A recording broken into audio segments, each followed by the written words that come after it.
My name is Ella Havelka and I'm a Wiradjuri woman from central New South Wales. I created Wilay Gu Ngang Bula, Possum's Two Minds, to help us open a dialogue about mental health for young kids across Australia. Wilay Gu Ngang Bula is about a possum and he has two minds. One is cheeky and fun and creative, and the other is serious and a bit more thoughtful and sharp.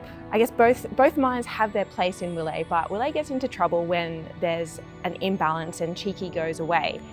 The Australian Ballet's education and outreach team travels all around Australia, so this work is going to be seen by thousands of children. I liked all of the characters, but mainly Cheeky because I am cheeky sometimes. So the title of this show is Wilay Gu Ngang Bula.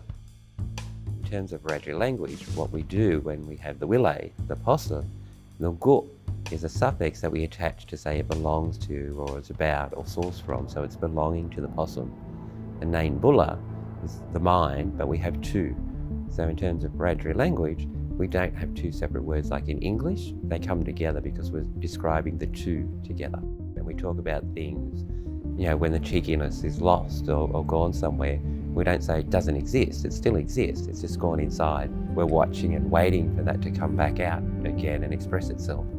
In the background, we have this amazing tin shack designed by Peggy Jackson, and on one side of it, it's very lush and we have blues and lots of greens, and on the other side, the flip side, it's reds and it's very much like a desert, and you can see the contrast in the two seasons in the set. That is also evident in the dancing when the possum's mind changes, creates this imbalance. We go from wet, suddenly we're in a dry spell. I also wanted to show the connection that we have with the seasons that plays a huge role in what happens to us mentally and physically. But the beauty is that seasons pass, and this is really the main message that I want to give to children.